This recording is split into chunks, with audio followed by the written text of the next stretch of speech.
আমি যদি মারাও যাই আপনারা পিছপা হবেন না, আপনারা এই আন্দোলনকে সফল করেই ছাড়বেন।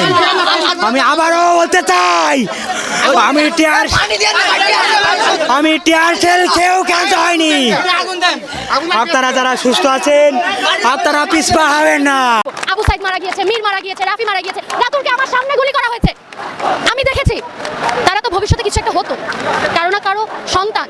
ছাত্রলীগ কখনোই আমার পছন্দের ছিল না। আমার বাবা একজন রাজনীতিবিদ ছিলেন, আওয়ামী লীগের একজন কর্মী ছিলেন, ত্যাগী কর্মী ছিলেন। আমার বাবা, আমি ছোটবেলায় দেখেছি আমার বাবা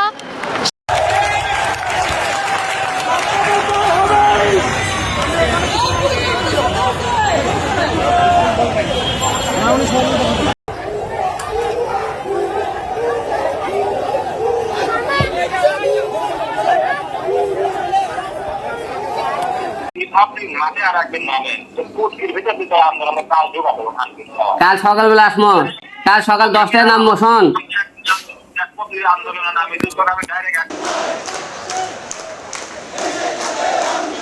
আমরা এমন সরকার চাই যারা আমাদেরকে গুলি করবে না, গুলি করবে না।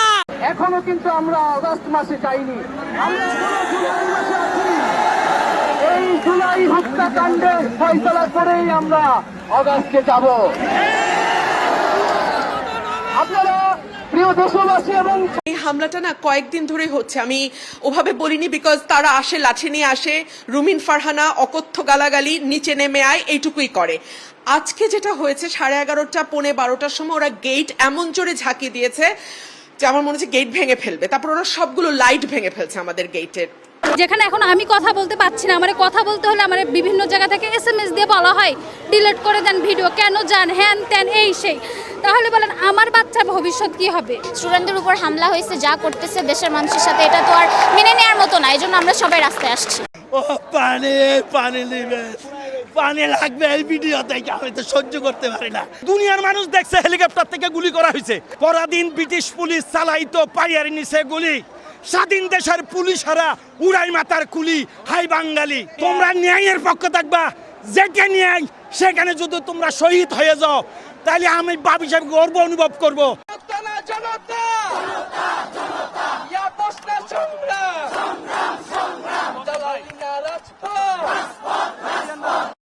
সামাজিক যোগাযোগ মাধ্যম থেকে শুরু করে আন্তর্জাতিক যোগাযোগ মাধ্যম, গণমাধ্যম, সেটা হোক বিবিসি কিংবা আল জাজিরা বা আরও কোনো চ্যানেল, দেখেছেন কিভাবে আমাদের সন্তানদের উপর গুলি চলেছে।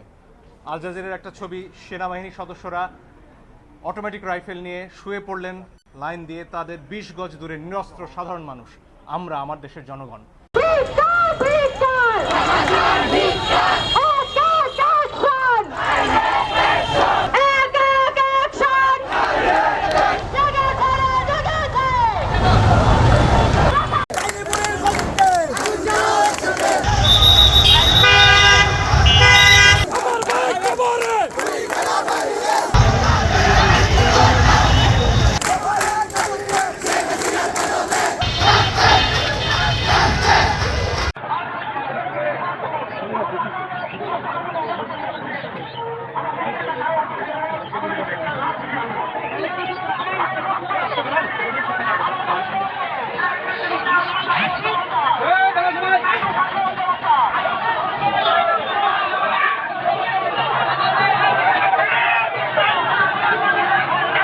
আমরা এখানে একটা শান্তিপূর্ণ আন্দোলন করতে আসছিলাম। দেখেন কোঠা আমারও আছে, আমার কোঠা নিয়ে গর্ব করার কথা ছিল, আমাকে লজ্জিত হওয়া লাগতেছে।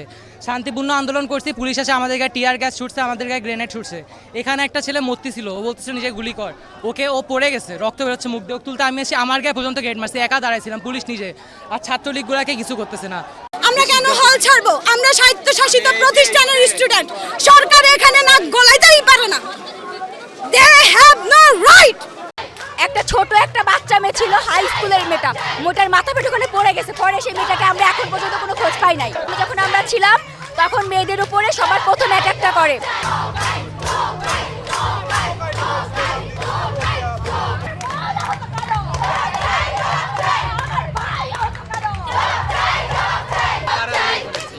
আমাদের উপরে ছাত্রলীগ প্রথম অ্যাটাকটা মেয়েদের উপর করে, হলের ভেতর থেকে। সুযোগের হলের সামনে যখন আমরা ছিলাম তখন মেয়েদের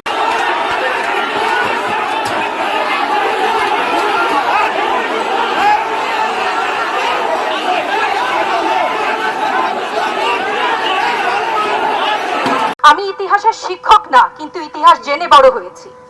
আমার জন্ম ৭১-এর পরে, কিন্তু বই খাতা থেকে সরাসরি যুদ্ধে ভাষা আন্দোলনে যারা অংশগ্রহণ করেছিলেন তাদের কাছ থেকে শোনা শিক্ষা থেকে জানি মুক্তিযুদ্ধের চেতনা কি, ভাষা আন্দোলনের চেতনা কি ছিল। মুখের ভাষা বাংলা বলতে পারি, সেই জন্য বোধহয় ভাষা আন্দোলনের শহীদরা শহীদ হননি। পুলিশ এসে বলে এই চলো তো, এই সাইডে চলো, সাইডে চলো, সাইডে চলে গিয়ে দেখি ও মা সাইডে মেরে গাড়ি বুড়া নিয়ে গেছে। মানে জানেন কালকে তো আপনারা ছিলেন, কালকে ভাইয়া ছিল, কালকে পুলিশ গাড়ি বের করছিল না, ওদের তোলার জন্য গাড়ি বের করছিল না পুলিশ।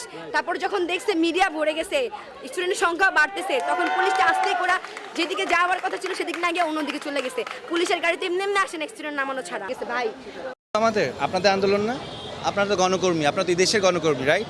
এই আন্দোলন কি শুধু আমাদের? যদি আমি রিভার্স করি, আপনারা এখন আমার এখানে দাঁড়ান, আমি আপনাদের ক্যামেরা বুম নিয়ে দাঁড়াই। আমাদের আন্দোলন বলে জিনিসটাকে আলাদা করার কিছুই নাই এখন। আর এখন যে কোনো একটা গোষ্ঠী ছাড়া সমগ্র জাতির একটা, আপনি জিজ্ঞেস করেন ইন্ডিভিজুয়ালি, যদি সম্ভব হয় জিজ্ঞেস করেন, কেউ চায় না এই গভর্নমেন্ট কেয়ার, কেউ চায় না। আপনি আপনার বাচ্চাকে রেখে বাইরে যাবেন, সেই নিরাপদ নয়। আপনি এই ঢাকা শহরে খেলার মাঠ নেই, বাচ্চারা ছাদে যেতে পারতেছে না। কেন পারতেছে না? হেলিকপ্টার দিয়ে গুলি করা হয়েছে। মিথ্যাইটা কয়টা সত্যকে আপনারা আড়াল করবেন? আপনারা চেয়ারে বসে বসে বলতেছেন ওরা ড্রাগস, ওদেরকে ড্রাগস দেওয়া হয়েছিল, এই জন্য ওদের কোনো সেন্স ছিল না। তো ড্রাগস নিলে আপনি মেরে ফেলতে পারেন? কোন রাষ্ট্রের আইনে আছে একজন ড্রাগ অ্যাডিক্টকে গুলি করে মারা যায়? পারেন? বাংলাদেশে তো অনেকেই গোপনে গোপনে ড্রাগস নেয়, ধরে মেরে ফেলেন। এগুলো স্থূল কথা বলা বন্ধ করেন। আপনাদের নির্লজ্জ লাগা, আপনারা নির্লজ্জ। আপনাদেরকে আসলে কোন কথা বললে আপনাদের লজ্জা হবে আমি জানি না।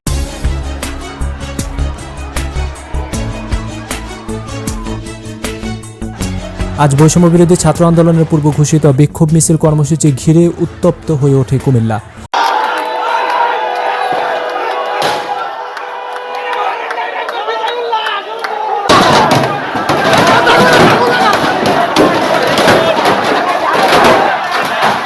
আপনি কি চান এই যে খুনমুন হইতেছে, এই যে রক্ত ঝরতেছে, চান?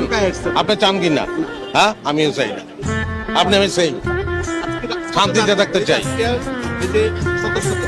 টেনশন অনেক মানে হাইপার টেনশনের রোগী হয়ে গেছে, দেখতে আর ভালো লাগে না।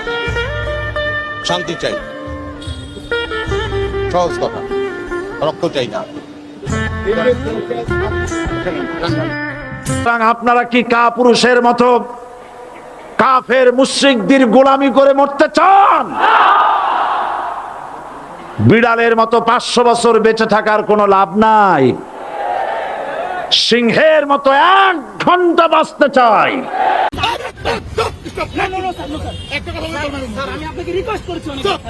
তুমি হাকিম হইয়া হুকুম করো, পুলিশ হইয়া ধরো, সর্প হইয়া দংশন করো, ওজা হইয়া সারো।